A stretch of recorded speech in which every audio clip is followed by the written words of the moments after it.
Si vous êtes nouveau, abonnez-vous et cliquez sur la cloche de notification pour ne plus rien manquer. Cela fait, on commence. Mali, pourquoi l'insurrection djihadiste est aux portes de Bamako? Les djihadistes liés à Al-Qaïda au Maghreb islamique ont multiplié les attaques dans l'ouest, mais aussi dans les périphéries de Bamako. Au Mali, le nouvel an est marqué par une prolifération des incidents sécuritaires. Le groupe de soutien à l'islam et aux musulmans GSIM, Fédération d'organisations djihadistes proches d'Al-Qaïda au Maghreb islamique, multiplie les attaques dans le centre et l'ouest du pays. Le 2 janvier, les djihadistes ont été à l'origine de 2 opérations, à Kassela et à Markakungo, faisant au moins 4 morts, dont 3 sapeurs-pompiers maliens et un agent de protection de l'environnement et des forêts. Un peu plus d'une semaine après, le même groupe a revendiqué 2 attaques contre 2 checkpoints de la gendarmerie à Didjéni et à Sebib Koro. Toujours dans le centre et l'ouest malien, un gendarme a été tué dans ces assauts. Les insurgés récidivent le 12 janvier à Sibi, à quelques 50 km de Bamako. Le 13 janvier, c'est la ville de Nara, toujours dans la région de Kolikoro, qui a été la cible d'une attaque dans laquelle 2 soldats maliens ont été tués. 2 jours après, le GSIM est responsable d'une opération ayant visé une mission de sécurisation de l'armée sur Kawala, Mordia, dans la région de Kolikoro. 4 militaires et un civil y ont été tués. Dans sa revendication, la filiale sahélienne d'AQMI affirme avoir récupéré 2 véhicules de forces armées maliennes ainsi que des armes et munitions. Toutes ces attaques ont la particularité d'être menées soit à l'ouest ou à proximité de la capitale Bamako. Après la double attaque de Sebek Koro et Didjéni, les djihadistes affiliés à AQMI ont d'ailleurs assuré s'installer dans les faubourgs de Bamako. Chercheur senior au think tank marocain Policy Center for the New South, basé à Rabat, Rida Liamouri décèle à travers cette série de raids une certaine résilience des djihadistes. Les djihadistes sont loin d'être affaiblis, voire vaincus, analyse-t-il. Pire, le JNIM, acronyme arabe du GSIM, a pu cibler des lieux proches de la capitale Bamako, ce qui indique la continuité de l'expansion du groupe et la menace en général, a-t-il ajouté. En juillet dernier, la coalition djihadiste avait lancé une offensive contre le camp Soundiata Keita de Kati, à moins d'une vingtaine de kilomètres de la capitale. Le groupe avait déclaré avoir mené ce raid contre le cœur du pouvoir malien, car considéré comme le centre de décision des militaires au pouvoir depuis mai 2021, en réponse aux opérations de l'armée malienne et des mercenaires de Wagner, avant d'annoncer une série d'actions dans les centres urbains. Mais une relative baisse des attaques contre des cibles militaires maliennes a été notée dans le dernier trimestre de l'année dernière.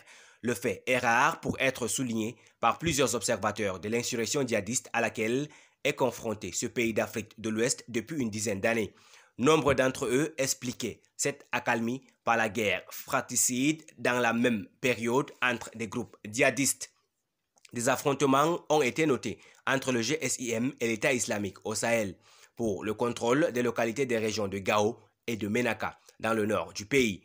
Pour d'autres, c'est le fruit des opérations conjointes entre l'armée malienne et ses coopérants russes dans le centre même, si beaucoup d'allégations d'exactions contre des civils sont rapportées par des organisations de défense des droits de l'homme. Des sources ont aussi évoqué la reprise des négociations entre le groupe djihadiste proche d'AQMI et les autorités de la transition. Cette approche a été assumée pour la première fois par le régime d'Ibrahim Boubacar Keïta en mars 2020. Les autorités maliennes ont reconnu avoir envoyé des émissaires au GSIM pour négocier. Iyad Ajegali et Amadou Koufa, les principaux leaders de cette coalition djihadiste sahélienne, ne s'étaient pas opposés au principe de pourparlers. Cependant, ils avaient réclamé le départ des forces françaises. En août 2020, Ibeka est renversé par des jeunes colonels suite à une série de manifestations du mouvement du 5 juin, Rassemblement des forces patriotiques M5 RFP, sous le leadership du religieux imam Mahmoud Diko. L'arrivée de militaires au pouvoir n'enterre pas l'option du dialogue avec les djihadistes, malgré le désaccord de Paris, alors premier partenaire du Mali dans la guerre contre les djihadistes, et dont les forces ont quitté le Mali en août 2022 après 9 ans de présence dans un contexte de rapprochement entre Bamako et Moscou. En octobre 2021, soit 6 mois après la rectification de la transition portant le colonel Assimi Goïta au pouvoir, que mandat est donné au Haut Conseil islamique HCI de nouer le contact avec les islamistes radicaux. Quelques jours après, et à la surprise générale, le gouvernement de transition se rétracte. Ce rétropédalage, de fait, ne signifie pas cependant une absence de volonté de parler aux djihadistes. Selon les informations, de tentatives de rétablir le contact entre les deux parties ont été notées hors du territoire malien au début de l'année dernière.